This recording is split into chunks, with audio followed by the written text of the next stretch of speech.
chug, chug, chug, chug, chug, chug, chug, chug, chug, and... Hello everyone, and welcome back to the Wizard Staff Podcast. I'm your host, Blake. And I'm Guy. And we are two drunk novices who like to talk about EDH.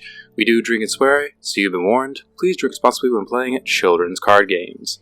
Tonight, we are back with a set review. It's been a little while, but I was feeling inspired, and I'm not burnt out because we've ignored the last few other sets. So let's do this one, though. Yeah, this isn't even the most recent set. We've skipped over Doctor Who Commander decks, and we've also skipped over the holiday release of the Lord of the Rings, which had, I think, 16 to 20 new cards and some special stuff, but, you know, none of those things matter. It's what we're talking about tonight, which is Lost Caverns of Ixalan. Guy, haven't we already been to Ixalan, though? Oh, Blake, I don't know. I think it was before my time. Personally. Was it? I don't... It might have been when I was getting into Commander. It was around the time that they were starting to do that, but that was... I was primarily focused on my Dragon deck, and I was just kind of paying attention to cards that I was looking up. I didn't really follow what was coming out at the time. So maybe the first true set that I remember paying attention to as it was released was Dominaria, which I think was right after the original Ixalan. Okay, that's fair. Yeah, it would be funny if we went back through the archives of the episodes and be like, oh, we did do a set review. Well, the first set review, Blake, that we did, and I am so disappointed. Okay, actually, you're right. Core Set 2019 was the first. Yeah, we don't talk about the Battle Bond. Yeah. Okay. All right. Yeah, but anyway, we'll give a quick intro to this set. And in this episode, we are going to be discussing all of your potential commanders from this set and from the parallel Ixalan commanders decks, which came in correspondence with the set release. So we're going to talk about all the potential commanders, and then in part 2, the episode after this one, we are going to be discussing all of the cards that go in the 99 that we'll see a little bit of play, possibly. Yeah.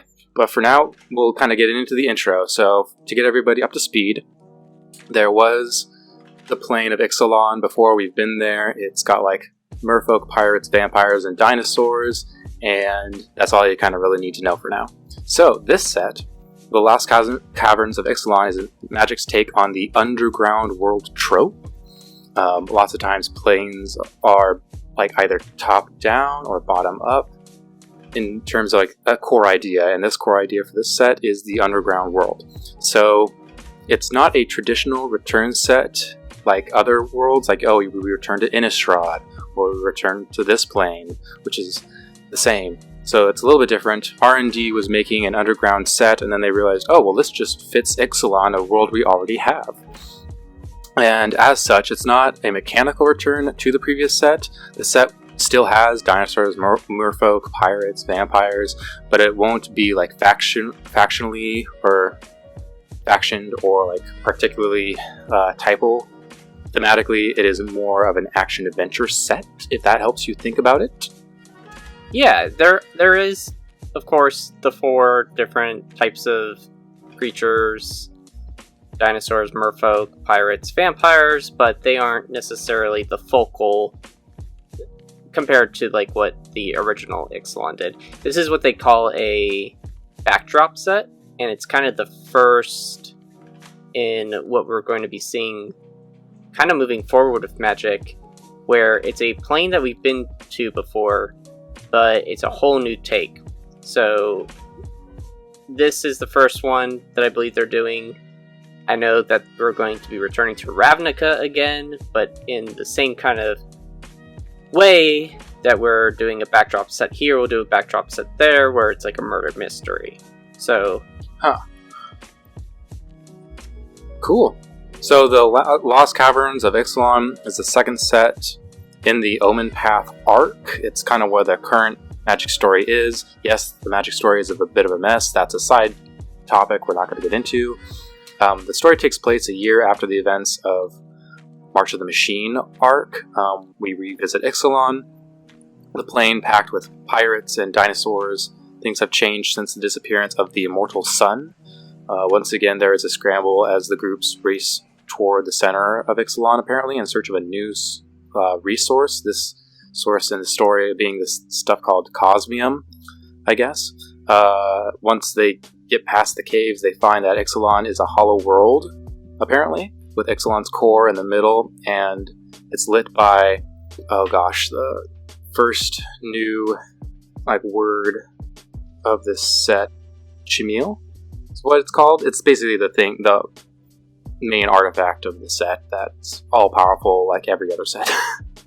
Anyway, you got an ancient civilization, ancestors of the Sun Empire, using the magic of Chimil to grow or something, apparently.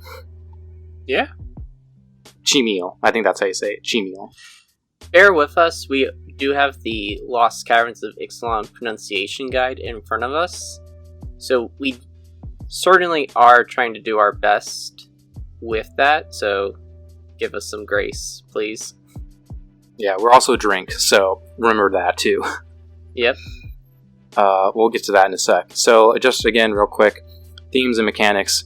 We have transforming double-faced cards. They are back with those that transform into lands, similar to the original Ixalan, where you had these cards that flipped into lands, which was really cool. I think everyone really liked those. And there's also map-inspired card frames, and there's this new craft mechanic. I think there was one adventure card that was printed as part of a plane crossing storyline, apparently. The set also introduces a mechanic called Descend or Descending. I think there's 3 different types of Descend, where it's if you have descended, Descend 4 or Descend 8, and if you've descended, I think. Yeah, it's all slightly different wording. And I think they also introduced kind of some angel type support, because in the underground, angels were a pretty big deal. It's underground angels, or at least that's what I remember when listening to kind of the kickoff for the set. I don't know how much it affected it. And actually, they have some pretty good reprints in this set, don't they, Blake?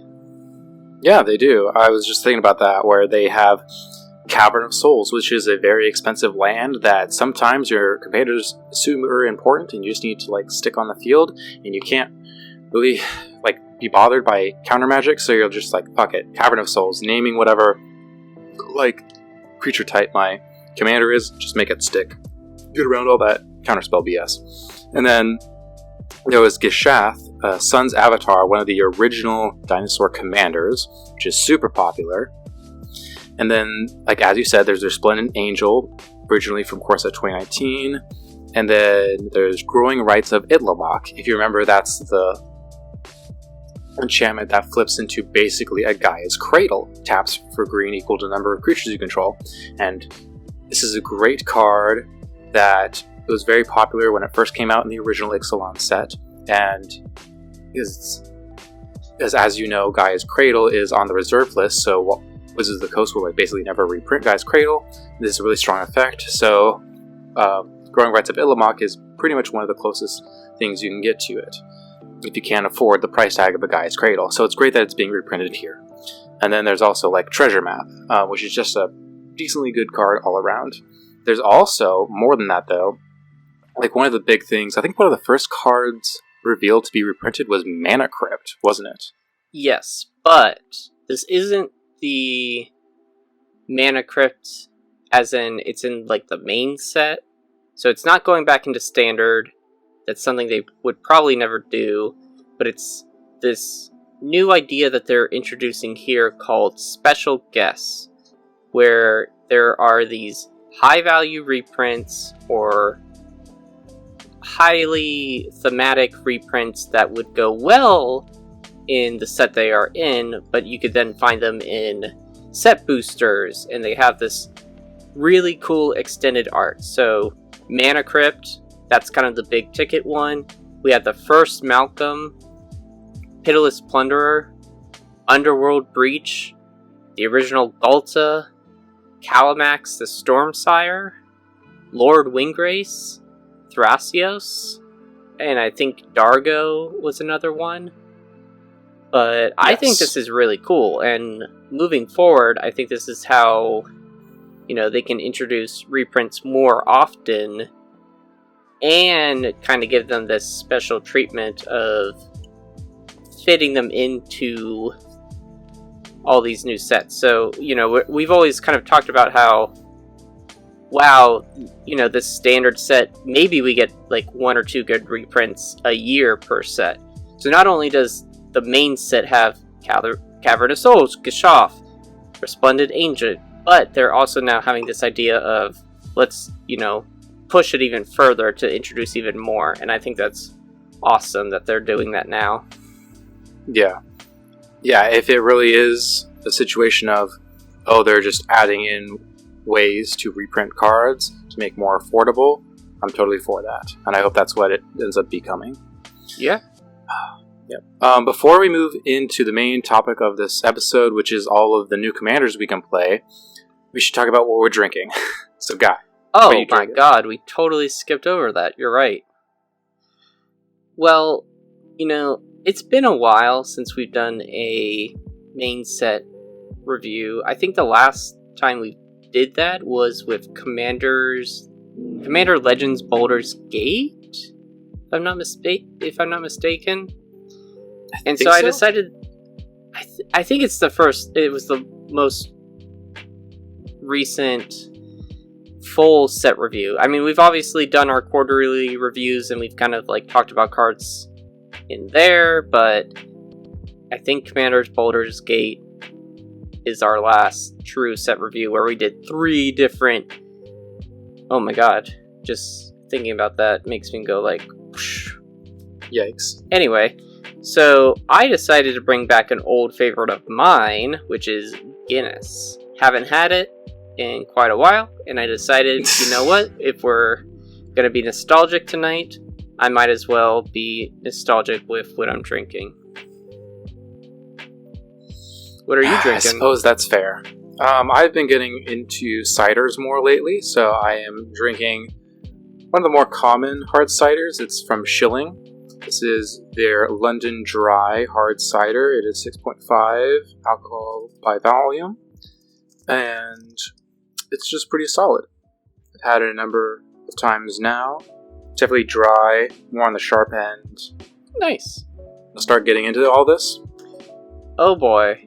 Well, it's been a while, so, this is how we used to do it, but we have our Nothing to Say commanders, which is kind of the list of commanders that we're just going to breeze on through, and it's going to be fun because, I'm going to get to a name and I'm going to be like, okay, wait, let me double check that pronunciation guide. So, bear with us. Yeah. Okay, so we got Kellen, Daring Traveler. Already off to a good start.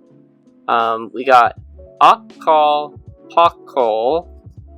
I think that's right. First Among Equals. Yep. Alright. Malcolm. I'm not bothered to know the effects of like either of these first 2. Well, I guess notably, if anything, Kellen is the one that does have the adventure. And he is the character that we did see in Throne of Eldraine. We know that he's Oko's son. And he is probably going to be one of the main characters that we see throughout this Omen Path. So I imagine every time that we see Kellen, regardless of where he is going to have an adventure part to him. And my guess is he is going to have some pairing with white every time. So there's going to be a red-white one, which we saw. There's this green-white one. There would be a white-blue one, black-white one, and then maybe a mono white one in general. Who knows? Mhm.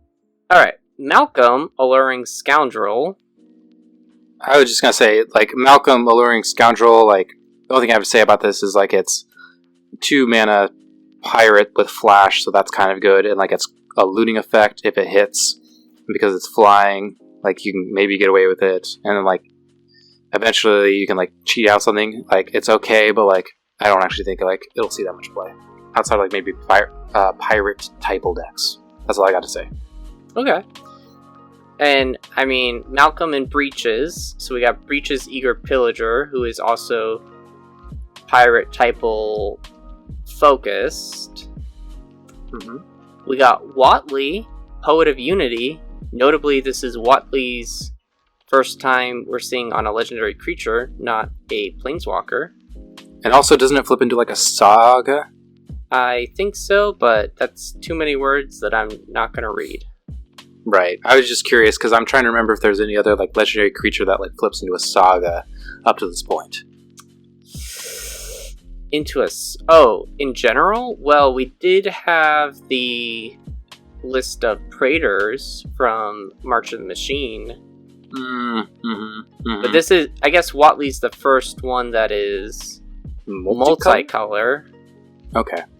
Because she is green, red, white. We got Ablelo, Ancestral Echo, and the Ancient One.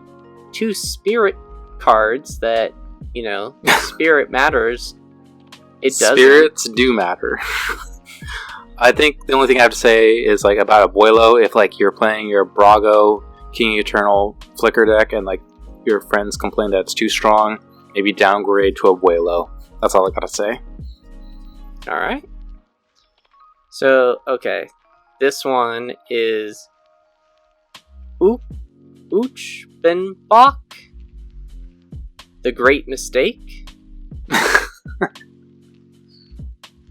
And then My we brother. got Sovereign Okinek Ahau. Your silence means that I'm killing it, Blake. Just so you know, like, if you don't correct me, I think nailed it. Yeah, I don't know. This is, The Great Mistake is just like a Dimir commander that I don't care to remember. And the Sovereign Selesnya Cat, I guess it's kind of good in cat typal decks. Like I see that's semi-popular. It's like it's one of the more popular commanders based on EDH Rec at this time. That may change as time moves forward. But I don't know, it just like increases your stuff's power with +1/+1 counters. I don't think really does anything too amazing or new. So I don't have much to say beyond that. So that's why I put it in this section. Yeah. And also, I don't want to do a 2-hour episode for part 1. So we're moving through it. Alright, Vito, Fanatic of Aclazots. Mm-hmm. And I know that word is going to come up a lot. Amalia Benavides Aguirre? I believe so. Okay. Captain Storm, Cosmium Raider, Otkawali, the Seething Tower. Yep. The Micro Tyrant, Anim Pakal, Thousandth Moon, Kaparakti, Sunborn, Nikon Zeal, Current Conductor. Yes, and I know some of you are listening, and it's like, what are you talking about? The Myco Tyrant, and like it was on game nights. It's like it's going to be one of the most popular commanders, especially according to EDH Rec. It's like, sure, okay, but like, I don't actually think that many people are going to play it. I don't expect to see it that much. Yeah, I mean, I think we were talking about this where the Micro Tyrant is a Fungus Matters type deck, and the only one before that was Slimefoot. So yes, it's cool that, you know, there's a option other than Slimefoot now, but in general, it's just a, you know, put stuff in the graveyard, create some fungus. That's kind of it. it's not necessarily the most unique thing to green and black, so that's just our opinion. Yeah. Feel free to bring it to the LGS and stomp our faces in. Oh yeah.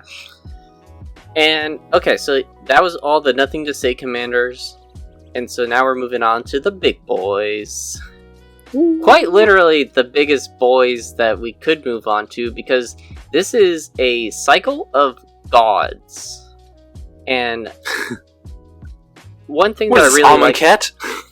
Well, okay, Amonkhet, I'm joking. Theros. We had some on Ravnica once. The Dominus cycle kind of took the place of the gods for Phyrexia. So, what's cool about whenever they do a god cycle, they always have this kind of condition to them that makes it really hard to get rid of them. So, for instance, in this cycle, it says whenever so-and-so dies, return it to the battlefield tapped and transformed under its owner's control. So you flip it over, and on the backside, it's a land. And that's what is pretty cool, because then on there, it would have some kind of ability where it's like tap, transform the land, meeting the condition, and then it'll come back as the god. Yes. I think everyone's pretty hyped about this cycle. Like, there's a cycle in just about every set these days, but this one seems pretty well recepted amongst all colors. Just kind of a bit of foreshadowing here, which is why we're talking about all of them outside of the Nothing to Say section. Yeah, so do you want to start us off with the first... Well, wait, hold on. Yeah, if you start with the first one, that means I'll get to talk about the one that I really want to talk about. Alright, so the first one is the white one. We go in Wooburg order, white, blue, black, red, green. So this one is pronounced Oher Tak, Deepest Foundation, 4 white for legendary creature god 6/6. So 6 mana 6/6 makes sense. It has vigilance.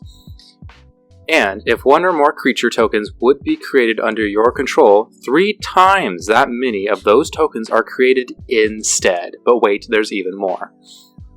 Then, if this dies, return it to the battlefield tapped and transformed under your control. And so it transforms into Temple of Civilization, which is a land that taps for a white, or 2 and a white tap, transform the land, activate only if you attacked with 3 or more creatures this turn, and only as a sorcery. So this design is pretty interesting, where like here's this like high mana value god that's a big creature. They'll die, and when they die, they will become lands.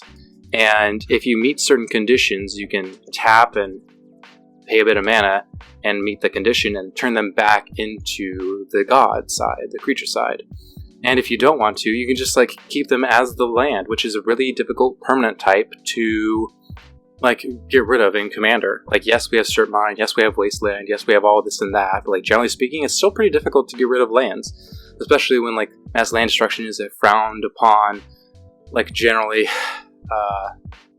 frowned upon mechanism in most casual Commander games, right? Yeah, and you know, if these are your commanders, it's a very nice way of being able to kind of circumvent having to cast them a bunch of times from the command zone. Talking about getting around commander attacks. Yeah, because, you know, they come in, die, come back as the land. I think the notable thing, and this goes for all of them, but so when you do tap the land, let's say for this first one, you tap it, and you attacked with the creatures, whatever. When it transforms, it does come back still tapped, because you tapped a land, and transforming does not change the condition of whether it is tapped or untapped. Does that make sense? Good to know. Yeah, I did forget about that, to be honest. Yeah, and since they are all sorcery speed, that does mean that, you know, you can't just do this on the end of your opponent's turn, hoping that, you know, then it's going to come back in. You're going to be able to swing. So, if you're really trying to go combat focused with any of the gods, you kind of want to try to plan around that. But I think this is all true. Pretty strong. I mean, it's one of the very few triple effects that we have. Yeah, like I'm trying to think the last triple effect we got was like Fiery Emancipation. We did have That was City of Fire, which basically is Fiery Emancipation, but... Yeah. Fair enough. But like, yeah, I agree with you where we don't see that many like triple effects, and I think the last time this sort of effect has existed, it was like Anointed Procession back in like Amonkhet Block, and that one only doubled tokens as a white enchantment. So that's cool that this one is about the same amount of mana. It's a white card as well, but it triples. Well, there's also Mondrak, Glory Dominus, who came out earlier this year, who is the white Phyrexian horror god creature that said if one or more tokens would be created under a control, twice so many of those tokens are created instead. Oh, so you're right. This is almost like, 6 times the number of tokens. And so, you pair Mondrak, Anointed Procession, O'Hare, Talk, like, you're just going to get so many for, you do, like, Secure the Waste for, like, let's say 1 and a white, so you would create 1 white, 1 white creature tokens.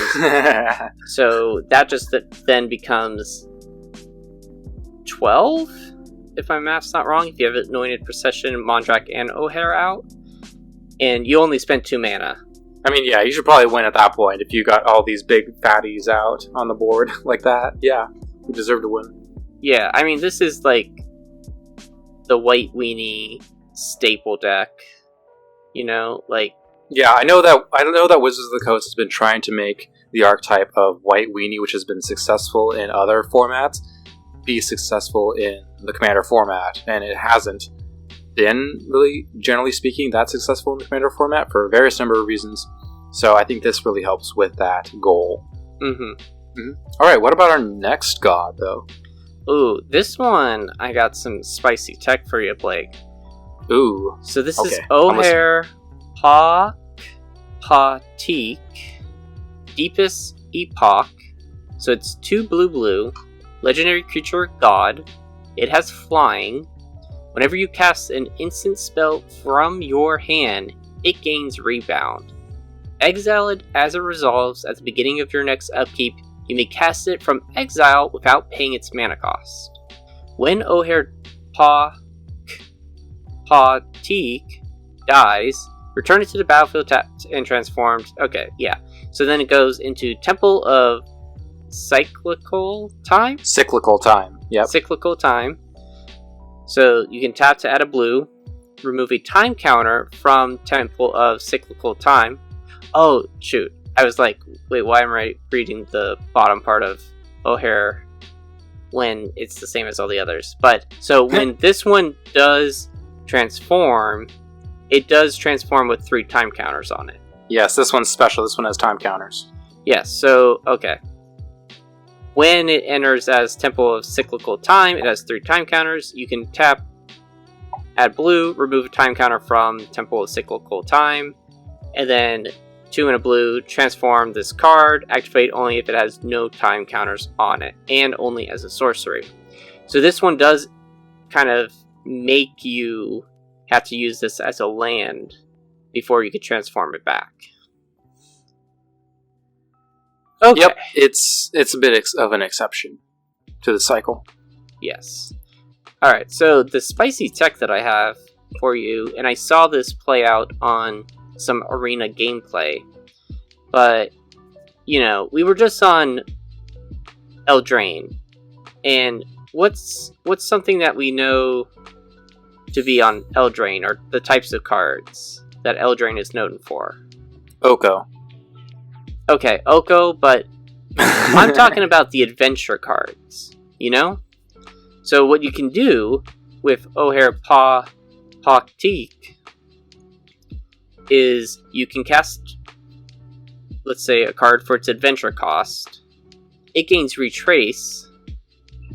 Then, later, you get to recast it again without paying its mana cost but you get to choose between paying for either the adventure side or the creature or enchantment side. You see what I'm saying? Huh. Yeah. It's pretty spicy.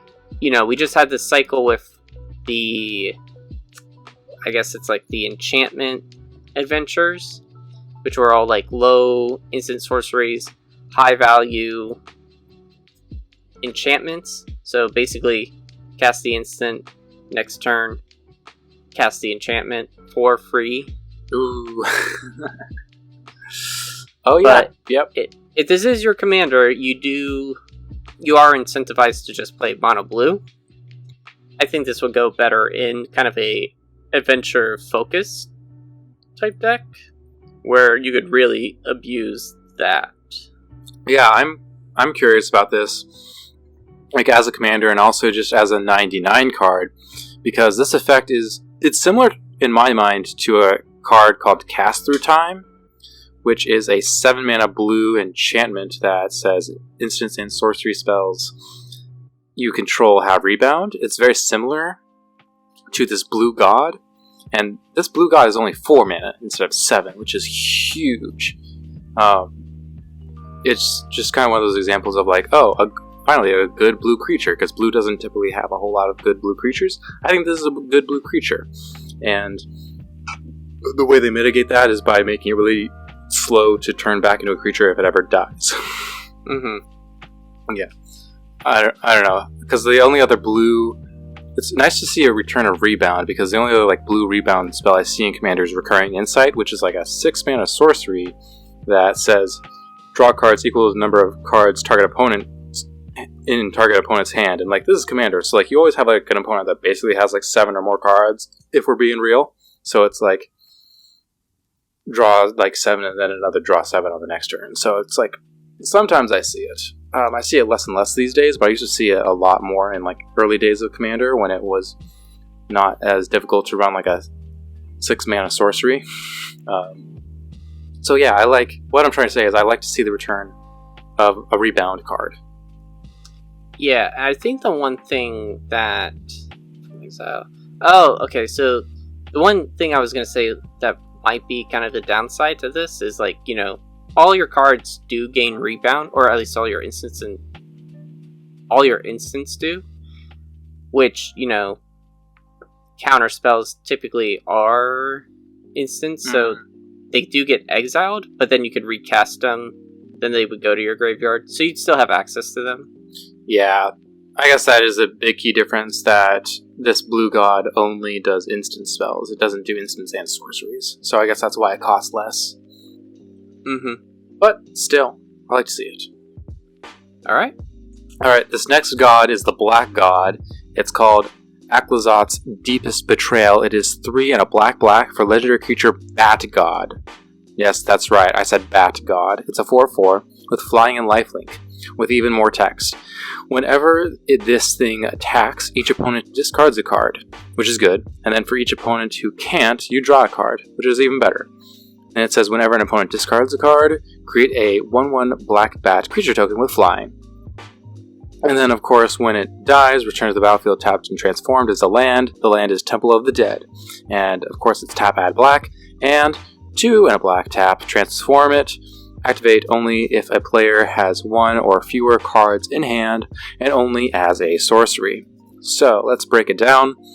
The creature side is this, like, 4/4 flying bat god that basically makes my opponents discard cards, which is strong in discard decks. Discard decks, in general, however, are not very socially liked by the player base, given just, like, the inherent nature of how they play out. It's cool that, like, for each opponent who can't then discard a card, you draw a card, because it's, like, breaking that... That's why it's good in discard decks, because, like, your opponents who like already are stripped of their hand, you now start drawing cards. That isn't always going to be the case. I don't think you should view this card as like purely strict card draw that's always going to happen in your discard deck. I feel like you need to view this as like, oh, sometimes I'll draw cards. It's like a small benefit. I don't think you should rely on this as like one of your main sources of card draw in your discard deck, right?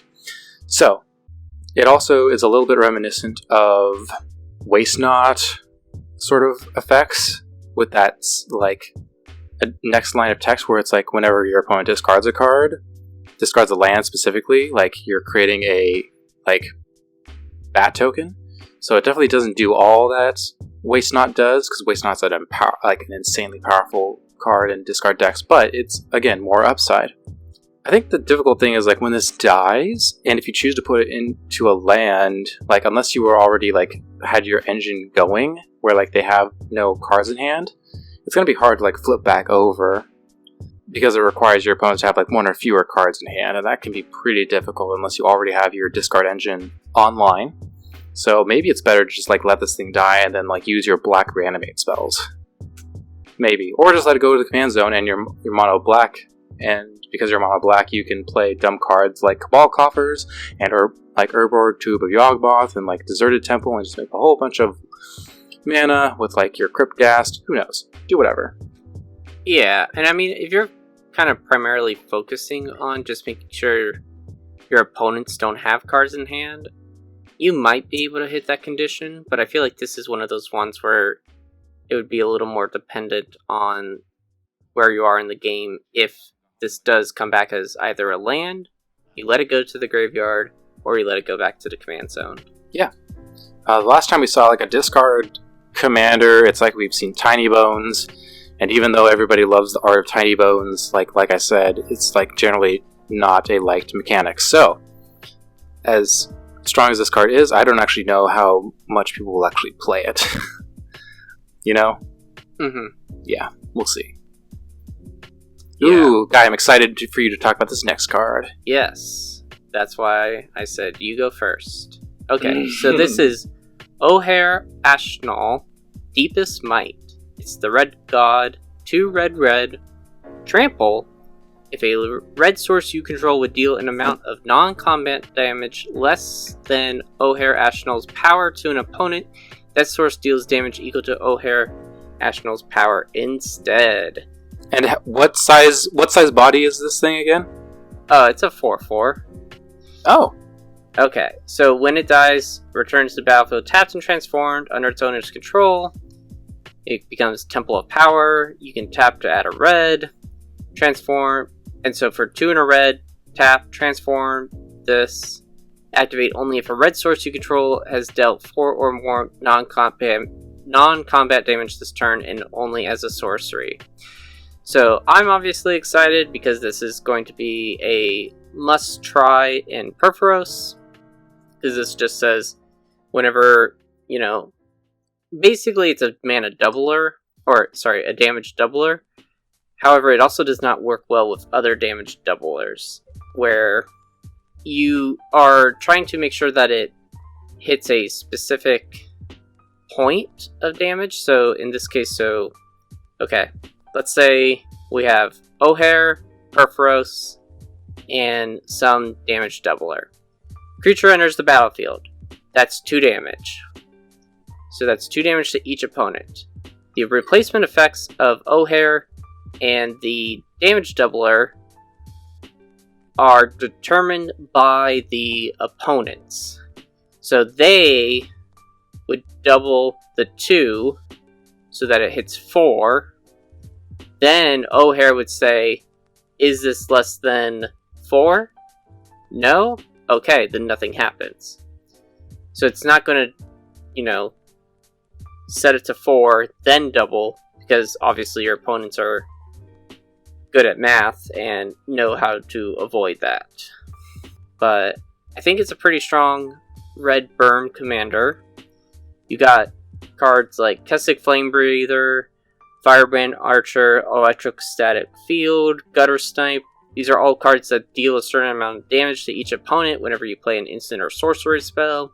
So with this guy out and those guys out, each time you then, cast an instant or sorcery, they're dealing 4 damage, not 1 or 2. Like I said, Perforos. So I think this is going to be a pretty strong commander. I remember seeing the art for this, and I was like, please, for the love of God, let this be a red god and something cool. Please. Please. Well, I got good news for you, Guy. I think this is one of the most popular commanders from the set. I mean, I don't know if that's good news, because it's like, I want him. I don't necessarily want other people to have him. You know? Yeah. Alright, I'm excited for you. I feel like this is just what your heart needs. Yes. It's also got a dinosaur for a hand. And a skull for a face. Yeah. I think this is one of the first cards foiled for the set. It actually, yes. And it was actually a part of Mark Rosewater's teaser for 10 arts, 10 sets that'll be coming out in the next big release. And so I think he led with this one, as in this is coming out with Lost Caverns of Ixalan. Honestly, like when I saw this art, at first I was like, is this from another like Universes Beyond property? Yeah, that was my personal metal. thought. Mm-hmm. Yeah, it is pretty metal. Oh, we'll talk about another art that's super metal in the next episode. But yeah. Is there anything else you want to say before I move on to the next god? This card slaps. I'm happy for you. Alright, what's this next one? This next one is O'Hare Kaslim? Lem? Deepest Growth. It is 3 green for a legendary creature god, 6/5 with trample. Whenever it deals combat damage to a player, reveal that many cards from the top of your library. You may put a creature card and or a land card from among them onto the battlefield, put the rest on the bottom of a random order. When it dies, return to the battlefield tapped and transformed, you know the drill. It becomes a land that taps to add green mana, of course, and then 2 and a green, tap, transform the land. Activate only if you control 10 or more permanents, and only as a sorcery. So, we have a 5 mana 6/5 with trample in green, which is like pretty decent. And then the fact that this is a combat damage trigger, it really helps that it's a 6/5 with trample, right? So like you're probably gonna get that trigger, and you're in green, like so this is your commander, or like this is like in the 99 of a like creature heavy commander deck, right? And so you're gonna like reveal a bunch of cards off the top of your library, and this is a creature card or a land card. So like you're pretty much guaranteed to hit something. You're pretty much guaranteed to hit like a basic forest at the very least, right? I would think so. That's like the worst case scenario. I'm like, congratulations, you've ramped. That's pretty good. People always talk about how ramp is broken in Commander anyway, right? I'm not going to get down that rabbit hole.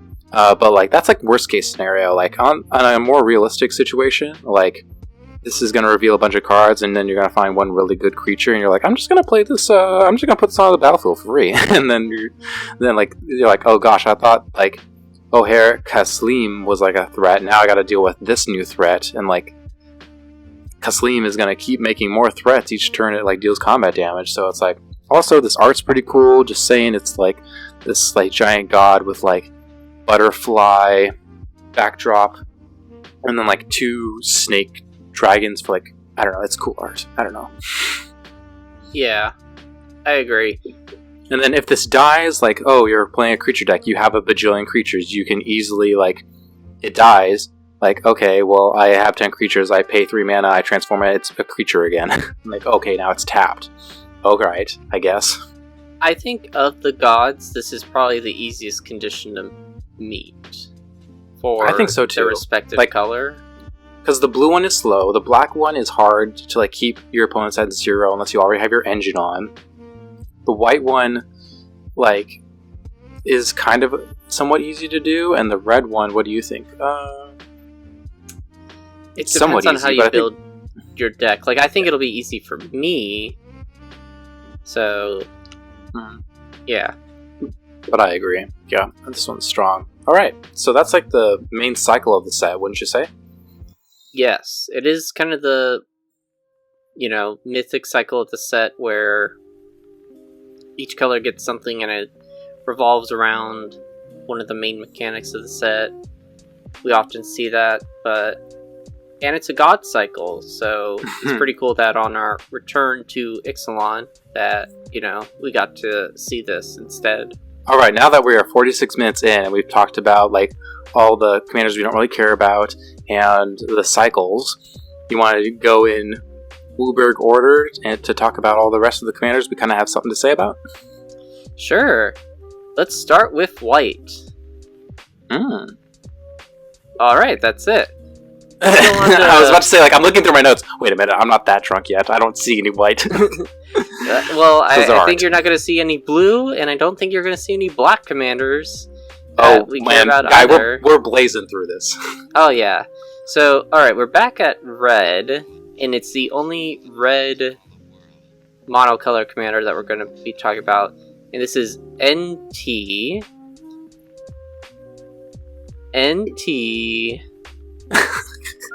Hold on, I'm trying to find Senate. I don't know what the second word is. NT Senate Shawl. It's not on the pronunciation guide. If that makes you feel better. Yeah, I was looking at that and I was like, shit. Okay, so Senate NT call. Senate call. Shawl. Senate call Of the sun. Yeah, let's just go with that. All right, 1 in a red, legendary creature, human knight. Whenever you attack, you may discard a card. When you do, put a +1/+1 counter on target attacking creature. It gains trample until end of turn.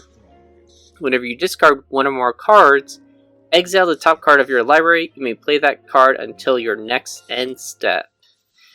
So that's pretty good, because a lot of the times when you see that kind of impulse draw, you need to play it that turn. This tells you that you can play it until the next turn.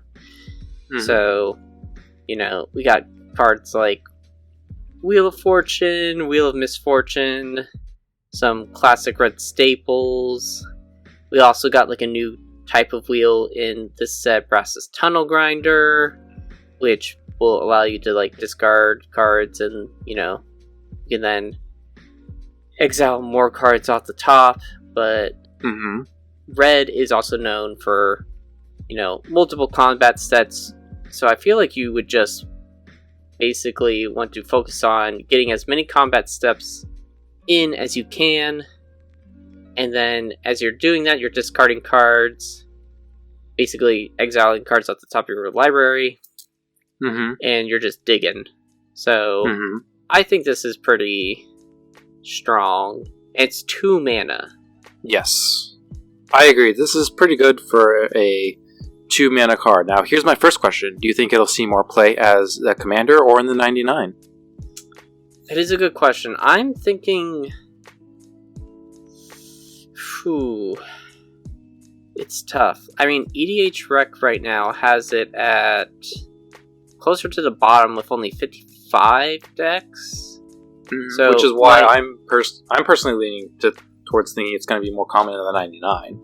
I agree. And I honestly thought about maybe including this, or at least trying to test it, but I don't know like how many discard effects I have to really, justify wanting to play this, because in a way, I guess the one other downside to this, or a downside to this, is it does say whenever you discard 1 or more cards. So with something like Wheel of Fortune, when you discard your hand, and it doesn't matter if it's 5 cards, 6 cards, you only then get to exile the top card off of your library, because you did all of those together.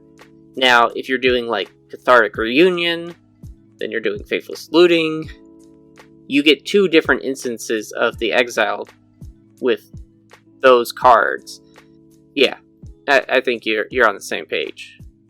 Yeah, based on the wording of 1 or more, that's the key words there, you're incentivized to play more discard and looting effects, where like you're just triggering the 1 card, discarding 1 card, like, because then you're not like maximizing the full value of this card, right? So you want a whole bunch of like rummage effects, looting effects, as you were saying, instead of wheels, right? I am a little bit concerned about the whole like, I'm imagining this as the commander, and this is like you go to combat, you attack, you like discard a card. Like, I'm concerned like you have enough mana to then cast that discarded card. Just like assuming you're in a mono red deck, because like mono red already struggles with card advantage. It's kind of a hard sell to be like, all right, you discard and I'll give you what, a +1/+1 counter, and like I'll give you the chance to like play that until your next end step. So like I really hope you have the mana to then cast the discarded card, so you're not actually losing card advantage. Do you see what I'm saying? What my slight concern is? No, I agree. That being said, I think that in the right deck, this card can be very strong. Yeah, I'm with you. Probably more of a 99 card than a full-on commander. This next card, I feel like you should read this one too, because of reasons. Alright, it's Ghalta, Stampede Tyrant. 5 green, green, green. Legendary creature, Elder Dinosaur. Notably the only Elder Dinosaur that is returning here. It is Trample. When it enters the battlefield, put any number of creature cards from your hand onto the battlefield. So I kind of emphasize that as you do not need to cast this. So if you cheat it into play with something like O'Hare, Kaslim, Deepest Growth, or a Natural Order type effect, you then get to dump your hand onto the field, which is kind of crazy. So that's pretty good. It's funny reading this card because the other Ghalta, I think, is pretty popular as a commander, right? Yeah, I would say but so. I'm getting the sense that this is probably going to be more of a 99 card in like heavy creature decks. What do you think of that idea? I would probably agree.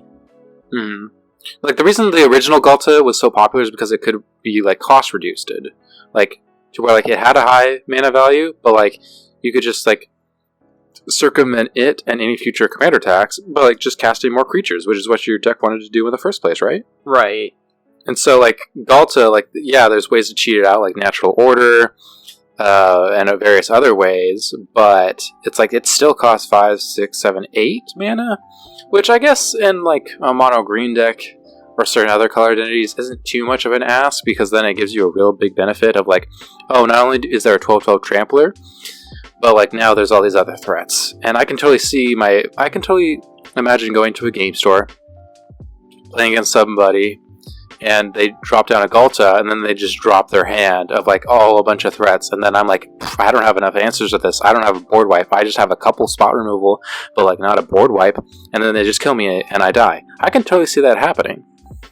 Yeah, I agree. I mean, it's certainly strong, because, I mean, dream scenario is like, you have this, you cast this, you dump like Crater Hoof, maybe OG Ghalta, Colossal Dreadmaw.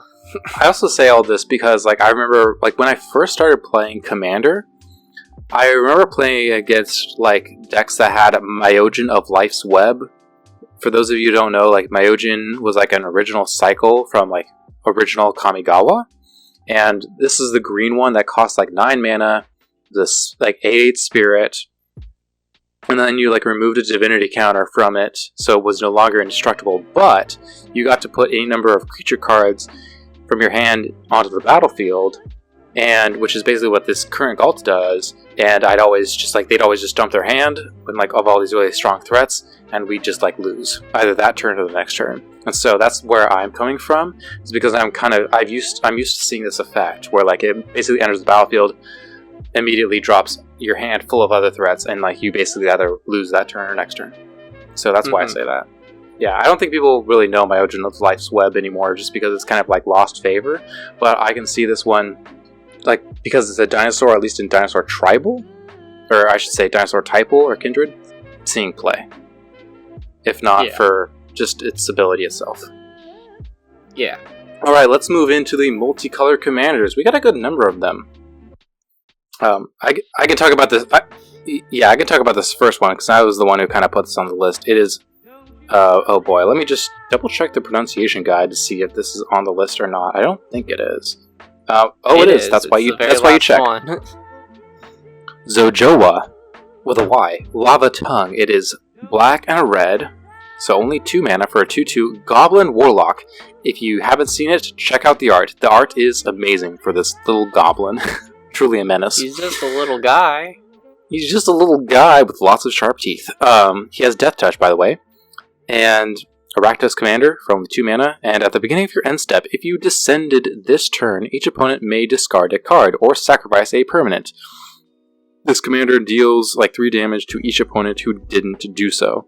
So, I don't think this is going to be a super popular commander, but I feel like people will play this as the commander, simply because it's easy to cast at only 2 mana, and it's really direct, clear effect.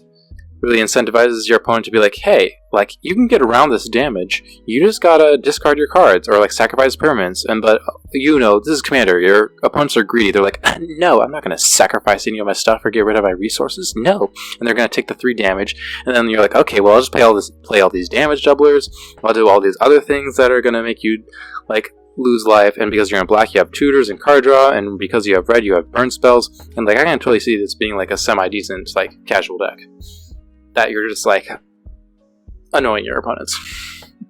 Yeah, I think the thing I wanted to note was kind of going back to what I said about like descended. So this is the instance where it's like, descended is if you put a permanent card from your graveyard from anywhere. So, discarding counts here. It doesn't need to be on the battlefield. And then put into the graveyard, or it can be any number of ways. One thing to note though is that tokens do not count for this. Oh, true. Treasure tokens, which are probably the most notable ones that you would find in black and red, or like the map tokens, would not get this to go off. Yeah, true. All right, do you want to read this next one real quick?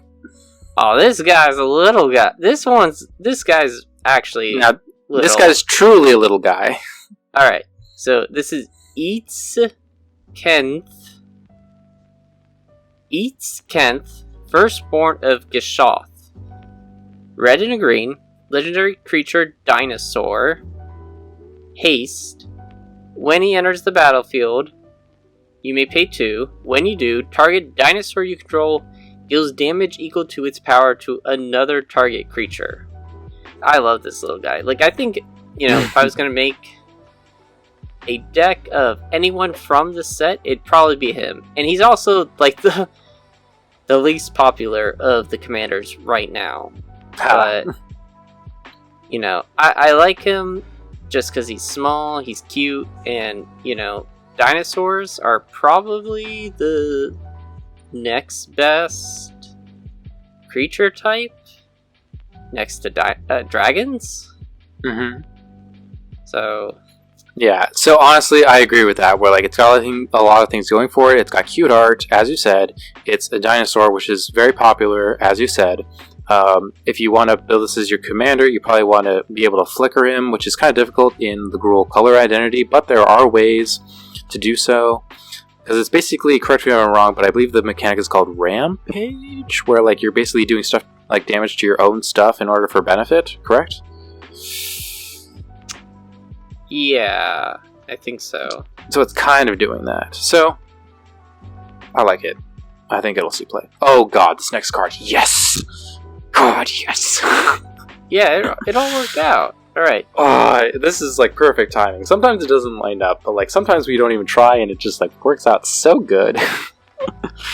Alright, this is on the pronunciation guide, so let me try and make an effort here. This is Cutzil. That's how you say it. Cutzil, Malamant Exemplar. It is 1 green, white for a legendary creature, Cat Warrior 3/3. It says, your opponents can't cast spells during your turn. That's like the main line of text. Just straight up, that's very good. And then second line of text says, whenever 1 or more creatures you control, each with power greater than its base power, deals combat damage to a player, draw a card. So, just on its own, it's a 3-mana creature that says your opponents can't cast spells during your turn. People are comparing this card to Grand Abolisher, Myrel, Shield of Argive, because they sort of it's basically an effect that says, like, hey, opponents, you can't really do much stuff on my turn. You can do stuff on other people's turns, but just not my turn, right? People are also comparing it to Ranger Captain of Eos, like with a bit of exceptions. People are kind of comparing it to Dragon Lord Dramoka, the like really expensive green-white dragon. All are fairly good comparisons. All of those comparisons have like very specific differences, but at the end of the day, this is a very strong card that I think I'm surprised that they printed such a strong card at such a low rarity. This is an uncommon? Like, I'm surprised it's not a mythic or at least a rare. A rare, yeah, I'm surprised. But I think we talked about it before recording, where it's like, it seems like WotC seems to be doing this more and more, where they're just printing legendary creatures at lower rarities. I think this card is like less than $1, and this card is just fucking strong. Like, people are talking about it in CDH. That's how strong this card is. I'm picking one up for my Sigarda Host of Herons deck, which really wants this sort of effect, because it's mostly a sorcery speed deck that basically asks my opponents not to cast stuff on my turn. Please interact with my other opponents, but just not me, you know? Like, let's just not interact with me. And then people are talking about it in terms of like Najeela, because this is technically a cat warrior, which Najeela cares about warriors. People are also talking about this just in terms of like, oh, this is a sort of like a Grand Abolisher sort of effect, but it's searchable with all the green tutors, like Natural Order and Green Sun Zenith and various other effects. So that's cool for green. Yeah, I have a lot to say about this, but I do want to move on. And then on top of this, like, you also get like a small, like, every once in a while you'll get the card draw benefit, which is just fucking amazing. Amazing. I mean, I feel like in your Sigarda deck, isn't that going to go off more often than you typically think? Because she's going to be bigger than she is base power and toughness. In a Voltron strategy, typically you grow your commander, right? So, like, worst case, like, this is worst case scenario. I have played this on 3, I have to wait like a turn or two, and then my commander comes in and I start buffing it immediately, and oh no, I need to wait like 2 turns, and I start drawing at least 1 card per turn. Oh no, poor me. Like, this is good. Yeah. Like, that's worst case scenario. Best case scenario is like, I just drop this down after I already have my engine going, and I start drawing a card once per turn as soon as this lands. Which is insane in an Enchantress deck, which already draws a fuck ton of cards. Yeah. Alright, so this is Bartolome del Presidio. Mm-hmm. Huh? Yes. White and a black. Legendary creature, Vampire Knight. And it's just got this line of text. Sacrifice another creature or artifact. Put a +1/+1 counter on him. And he's a 2/1. It's a free creature or artifact sack outlet. Does not say once per turn you can do this.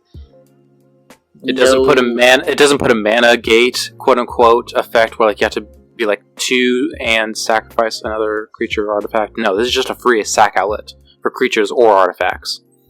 Yeah. You don't even really care about the +1/+1. You know what this pairs so well with, actually? What it pairs well with? Yes. Tell me. Mirkwood Bats. Oh yeah, does it? Well, so you would create a bunch of tokens, your opponents lose life, and then you can just immediately sack those tokens to him, and then they lose a bunch more life, and he gets huge. Ban Mirkwood Bats. Yeah, also Mirkwood Bats. Hey, shouldn't we ban that card, though? That's broken. Not as broken as Orcish Bowmasters, am I right? Okay, no. But yeah, I think we both agree that this is probably going to be played more in the 99 of decks. Do we both agree about that? Yeah. No, totally. Because it's just, like you said, it's a free sack outlet with, like, upside. And, like, I think, like, one of the best comparisons to compare this card to is Carrion Feeder.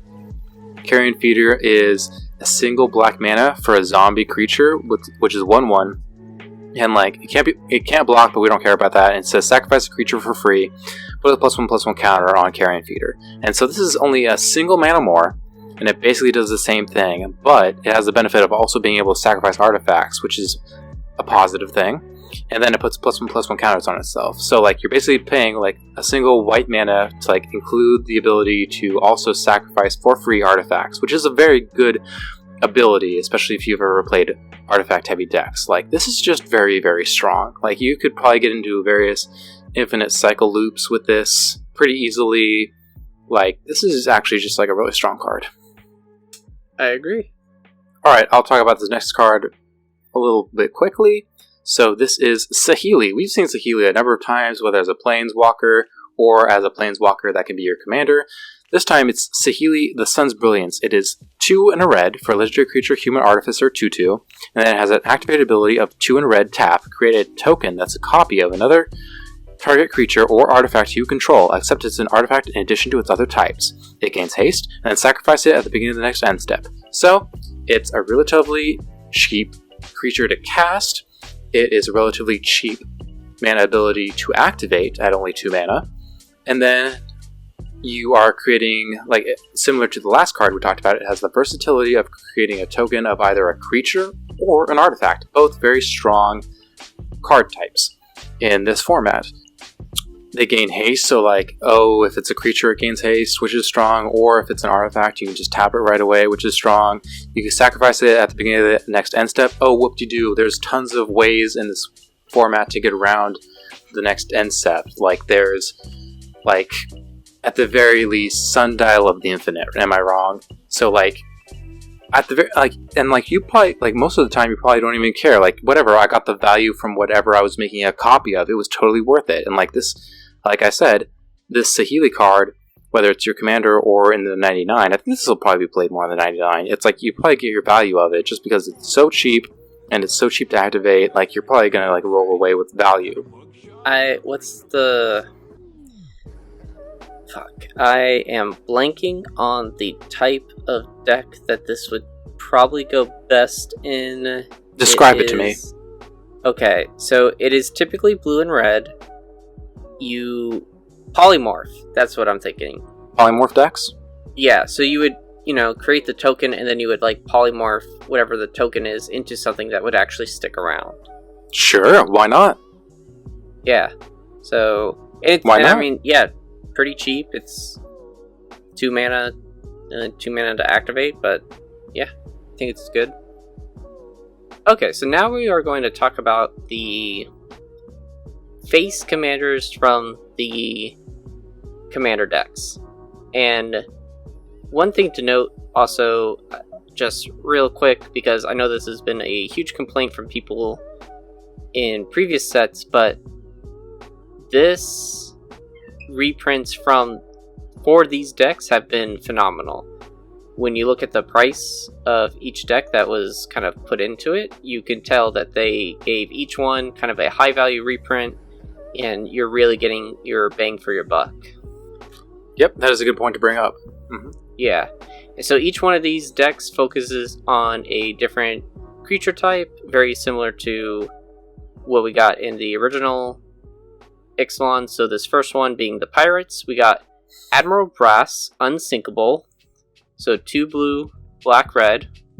Legendary creature, human pirate. When she enters the battlefield, mill 4 cards. At the beginning of combat on your turn, you may return target pirate creature card from your graveyard to the battlefield with a finality counter on it. It has base power and toughness 4/4. It gains haste until end of turn. If a creature with a finality counter on it would die, exile it instead. And she's a 3/3. And then the second card is Don Andreas, the Renegade. 1 blue, black, red. Legendary creature, vampire, pirate. Each creature you control but don't own gets a +2/+2, has menace and death touch, and is a pirate in addition to its other types. Whenever you cast a non-creature spell you don't own, create 2 tap treasure tokens. And he's a 4/3. Mm-hmm. So I think out of the box, if you're going to play these, you'd probably play Admiral Brass because she is more focused on the pirates, and the deck is focused on, wanting to play pirates. That's kind of it. You know, Okay. it's a reanimator type strategy that we haven't seen before with pirates, so I think that's neat to bring to the table. Because I think the original one did something else. The original one was okay. It was everyone was like, "Oh my god, Admiral Rebecca Brass, love this art, love seeing like an older woman like in a position of power." Everyone loved it. That was beautiful art. But then, like, when it actually came to mechanics, people were like, oh, at the beginning of your end step, gain control of target non-land permanent controlled by a player who was dealt combat damage by 3 or more pirates this turn. A, it's really difficult to get 3 or more pirates to attack a single player. And B, like, even if you do accomplish that goal, you are now stealing a permanent. And stealing permanents from your opponents, again, similar to discarding cards, isn't really something that most social, casual commander games favor. It's generally kind of frowned upon, you know? It's like the unwritten, it's like one of those like unwritten, socially unliked things. So, because of that, Admiral Beckett Brass, great art, but because of the effect, people didn't actually really want to play it. So now, seeing Admiral Brass Unsinkable, this new version, again, this awesome, like, older woman in a position of power, making it more of a reanimator pirate typal strategy, I think is going to be much more successful. Yeah, and I think a big thing too is the condition to get her effect to go off is much easier. One, it's not at the end step, and it doesn't require you to meet that really hard condition of having 3 creatures attack 1 person. Like, the original is very flavorful, but not practical. And if you're playing pirate typal, like you cast this as your commander, this mills 4 cards, like there's a good chance there's at least like 1 pirate. Maybe it's not the strongest in your deck, but like it's a guaranteed hit, right? Yeah. I mean, I'm trying to think of the best pirates. You got Dockside Extortionist, Glinthorn Buccaneer, Ragavan's a pirate. Yeah, you can get some good choices. Alright, so... And this guy, this little guy... Oh, sorry. No, do you want to talk about it, or do you want me to talk about it? I feel weird talking... I don't like birds, if I haven't said that already. But I guess I'll just read this, because I was like, this little guy's so cute. Francisco, Foul Marauder, 1 in a black, legendary creature, bird pirate. He's got flying, he can't block. Whenever 1 or more pirates you control deal damage to a player, he explores, and he's got partner, and he's a 0/1. So, I've seen the CEDH community go nuts for this guy, just because of the fact that he has partner. And I think one of the most broken things that I've seen with him is you have him out, and you would have Necropotence and Glinthorn Buccaneer. So on cleanup step, you pay basically a ton of mana or a ton of your life to get a ton of cards into your hand from Necropotence. You go to cleanup, you dump your hand, and then Glinthorn Buccaneer deals 1 damage to each opponent. Then, because you dealt a lot of damage to your opponents, Francisco explores, so you put a bunch of cards into your hand.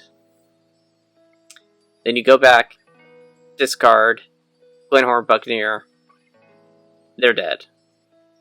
And I know there's stuff with like Cauldron, the Agatha Cauldron's Soul's Cauldron that's like breaking this card. But yeah, that's what I got. Yeah, I also agree where, like, I've seen a number of CDH people excited about this, like, for a number of reasons, and at the very base level, like, that all of them are excited about is that the fact that this is a commander that just straight up says partner, not commander with, it just says partner. Because a lot of like CEH players kind of agree that like they've opened, like Wizards of the Coast opened Pandora's box years ago when they like made the partner mechanic. And the best way to make the CDH end of the Commander format like not super homogenous and stale is to just make as many like Commander cards with partner as possible. And I think I subscribe to that idea. And like Francisco is just sort of emblematic of that idea. What do you think about that? Yeah, I mean, we don't get a lot of partners nowadays. I feel like we're getting probably 1 or 2 a year. Yeah. I'm fine with that because it's like 1 or 2 cards printed with Commander, 1 or 2 cards printed with partner means 100 to 200 different possibilities of Commander types and pairings that you could have. Because Francisco could be with any one of them. So, yeah, it does open up the doors for creativity. Alright, so the next stuff we have is this human fungus dude, yeah? Pirate human fungus dude. Alright, so we got Xavier Sol, Infested Captain, which is black, green, and a blue, so a Sultai commander of legendary creature, human fungus pirate, 3/3. You tap to remove a counter from another permanent you control. Populate, activate only as a sorcery. Or you could tap, sacrifice another creature. Proliferate, activate only as a sorcery. So this is definitely playing within like the pop culture trope of like Pirates of the Caribbean, like undead zombies. Am I wrong? Tell me I'm wrong. I'm not wrong. No, it's definitely playing upon pop culture, which is not a bad thing, but it's like definitely like playing on the trope of like Pirates of the Caribbean movies, which was an incredibly successful franchise. And so instead of being like fully dead, it's just like a human fungus pirate. So that being said, this either populates by removing a counter from another permanent, which isn't that difficult. Populate isn't so popular. However, the reason we're talking about this card is because you can sacrifice another creature, which isn't that difficult, and you proliferate.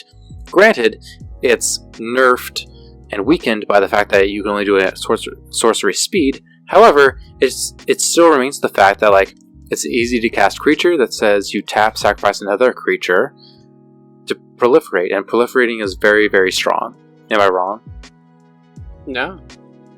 It's interesting because it's not a pirate-focused commander, you know? But it is a pirate. So it's kind of cool that...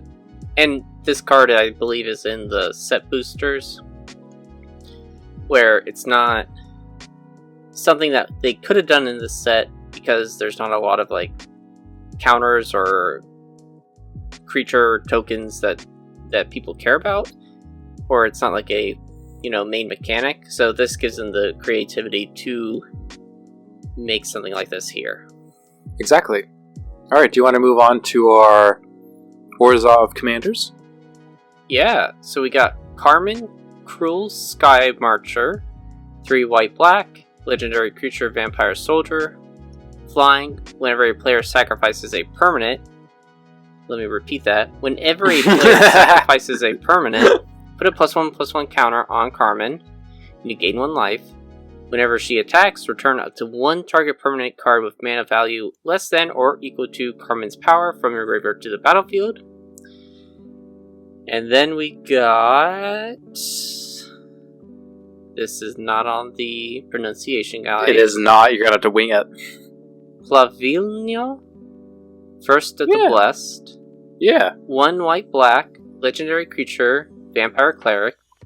Whenever you attack, target attacking vampire that isn't a demon becomes a demon. In addition to its other types, it gains when this creature dies, draw a card, and create a tap 4/3 white and black vampire demon creature token with flying. And it's a 2/2. So, I think both of these are interesting. Carmen doesn't read as the vampire focus commander.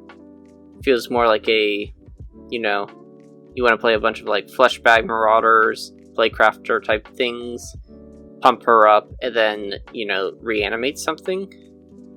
And then Claville No is certainly, it could be anything. It doesn't have to be vampires. It just turns those creatures into demons.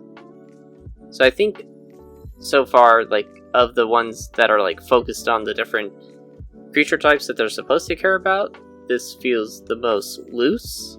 But I don't think that's a bad thing. I agree. Yeah. Like, one is much more like Reanimator, Carmen, and one is much more card draw, like Clavillino, First of the Blessed, is more card draw. And I like that. Like, one's more recursion, like value-based, and one's more card draw-based, and I feel like those are both very good in a Commander Precon. I will sort of reiterate to our listeners, I don't really expect too much from a Commander Precon these days. Like I truly, in my personal perspective, I view them as decks that get new people into the format. That's how I got you, that's how I've gotten a lot of my friends into the format, and that's how I will continue to view them unless something changes in the future. Yeah. Alright, do you want me to talk about the next two commanders? Go for it. Alright, so this one was on game nights, so I expect it to be moderately played. This is Hackball of the Surging Soul, 2 green-blue for a 3/3 legendary creature Merfolk Scout. At the beginning of combat on your turn, each Merfolk creature you control explores. Then, remember, earlier in our episode, just look up whatever Explore does. It's quick. It's card advantage, mana and card advantage thing, or putting +1/+1 counters on your creatures. And then whenever this commander attacks, you may put a land card from your hand onto the battlefield. If you don't, draw a card. So it's classic Simic commander that draws you cards and ramps you, right?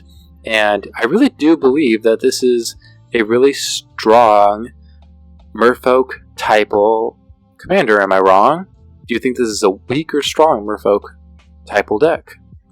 No, I agree that it's pretty strong. It also doesn't require you to do any kind of setup necessarily, where it is at the beginning of combat on your turn. And it's each Merfolk, so it's not like target Merfolk, or you can, the way that it worked out on the game nights was the prof was able to I guess spoilers for game nights, but he was able to give +2/+2 to each of his Merfolk, and he had 6 or 7 Merfolk on the field.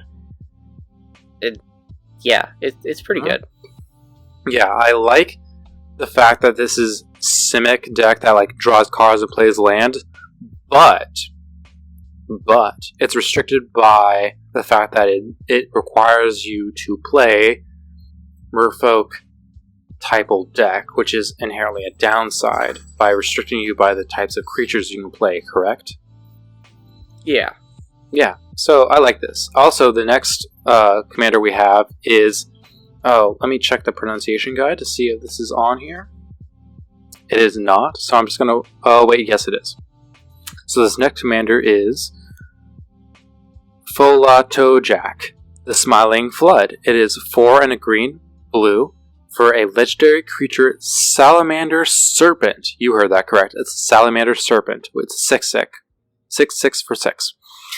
Whenever it enters the battlefield or attacks, put a flood counter on target land. That land is an island in addition to its other types, for as long as it has a flood counter on it. At the beginning of your end step, untap each permanent you control with a counter on it. So, first off, people love this card because of the art. It is this giant salamander serpent thing that has just the biggest, friendliest smile.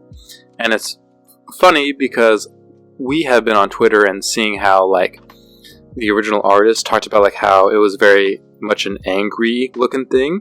And then the art director got back and was like, can you make this just like a big, friendly little guy? Can you make him like smile or something? And so the artist basically was like, alright, if that's what you want, that's what you'll get. And so it's this big, smiling salamander guy, and like the internet loves him, at least for this brief moment in time. And he's got these tiny little hands on his body, if you look very closely. And he's just like a cute, big little guy. And like, I think you love him for that reason. And Guy, can you like help me remember? I think the last time we saw flood counters was Erixmathes, the Rising Tide? Oh god. You know, that's what Scryfall's for. Not even on Erixmathes. Damn, what was Erixmathes with? I don't know. Bounty of the Luxa? Oh, no, Blake. Obviously, last time we saw flood counters was on the Flood of Mars from the Doctor Who set. How could you forget? How could I forget? Classic me. This is why I need to pay attention to all these non-magic IPs. You absolute fool. I'm not going to do that, by the way. Fuck off. So, anyways, this is a cute art. People love Salamander Serpent. Love him. Moving on. Yep. Alright, now we got the Dinosaur typal deck. We have Pon Falza, which is the face commander, Sun Favored, 2 red, green, white, legendary creature dinosaur, and when it enters the battlefield or another creature or another dinosaur enters the battlefield under your control, you may discover X, where X is that creature's toughness. So, if you don't remember, Discover is basically the new version of Cascade. And then we have Weta, Trainer Prodigy, who is red, green, white, legendary creature, human warrior. She has haste and 2 green. Tap. Target creature you control fights another target creature. This ability costs 2 less to activate if it targets 2 creatures you control. So you get creatures to fight. If a creature you control being dealt damage causes a triggered ability of a permanent you control to trigger, that ability triggers an additional time. So, in a way, you kind of want the enrage mechanic from previous Ixalan and on Dinosaurs. Mm-hmm. But, yeah, I think the cool thing about all of these commander decks is the face commander has been kind of the creature type focused. So you got one that does care a little bit about pirates, a little bit about vampires, one about merfolk, one about dinosaurs. And then the backup one has been like something that could like kind of fit in, but is something that could also be completely its own deck. So, you know, that's what we got kind of here as well. Between the two, I like the main dinosaur more. And it's also the most popular of the... It's actually more popular than O'Hare Ashnal. The mono red god? Yeah, so it doesn't show up on the EDH rec page. Oh wait, 1207. I take that back. It is the second most popular. O'Hare Ashnal is the most popular. Then it's this one. Okay. It just doesn't show up because they're on 2 different pages. I mean, let's think about that for a second. That makes sense though, right? Where it's like this dinosaur incentivizes you to play dinosaur typal, which like a lot of people want to do because dinosaurs are awesome. Am I wrong? No.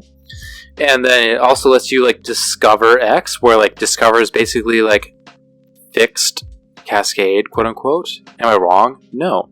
So both of those are very popular and powerful things, so it totally makes sense that this is one of the most popular cards of either the set or the commander decks. Yeah. Mm-hmm. Yeah. I'm all for it. Yeah. I want people to be happy. Alright. Got one more. Alright, so this is Tetzin Gnome Champion. Blue, red, white for a legendary artifact creature gnome. I think this is the first gnome commander we've ever had. So whenever it or another double-faced artifact enters the battlefield under your control, mill 3 cards. Alright. You may put an artifact card from among them into your hand. Alright. And then you craft with 6 artifacts for 4 mana for generic. So like you exile this, and then you exile the 6 from among other permanents you control, and/or cards from your graveyard.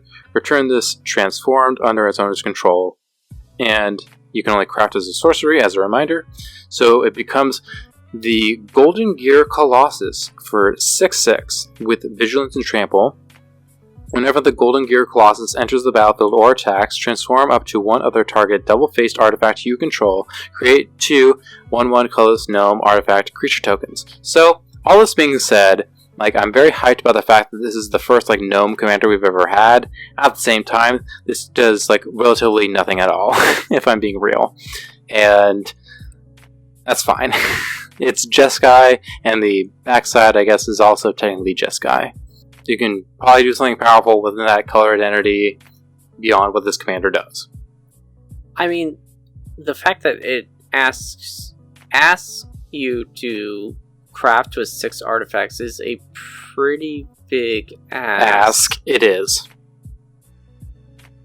It's pretty much like you would need almost your entire deck to be artifacts. Yes. Yeah. So the main reason I put this on the list is not because it's good, it's absolute trash, but it's like, oh, cool, it's the first gnome commander. We might see that more in the future going forward. Yeah, I know gnomes came up a lot more in this set with, like, dinosaur gnomes. I know Anim Pakal kind of has a gnome focus to it. But, yeah, I don't think this is going to see, like, a ton of play. I don't either. Yeah. So, Guy, as we're wrapping up here, it's been like an hour and a half. Between the main set and the commander decks that accompanied the main set, what do you think? Do you think there's like a whole bunch that are going to be played? Do you think they're super, like all of them are super strong? Do you think all of them are super weak? What are your overall general closing thoughts? Okay. Overall, I think I like the commander decks because, again, they did a good job of reprinting some good stuff, and they gave us some cool new creature types, matters, commanders that we haven't seen before, and some like side backup commanders that are doing some cool things. So good notes there. We also got a really strong God cycle. Very happy there, and I think those guys are going to not be commander staples like we've seen in some other high-powered cycles like that, but I think they're still pretty good. And then we got like a handful of pretty strong commanders, but we also got like a handful over equally as much like nothing to say commanders. It's tough to say too, because I feel like I haven't paid as close attention to stuff like this since our last set review. I'd say fairly overall, it's pretty good. Mm-hmm. I feel like I'm sort of in the same boat, where like there's a whole bunch of like I don't think this will be popular, and only like 1 or 2 will be very popular. That's where I stand. So, like, as much as we've talked for like an hour and a half, like I don't actually think I'll see a whole bunch of these commanders, but that's okay. Yeah, I think the 99 is actually where we would see a lot more of these guys, and cards that we would talk about in the 99. I know, that's why I'm excited for like part 2. So, yeah. That all being said, we are the Wizard Staff Podcast. You can listen to us on iTunes, Stitcher, Spotify, YouTube, and anywhere else you listen to your podcast. Please leave a like and review. It actually does help us out. You can follow us on Facebook, Instagram, and Twitter at WizardStaff101. You can send us an email at thewizardstaff101@gmail.com if you want to bitch and complain about how fucking stupid we are.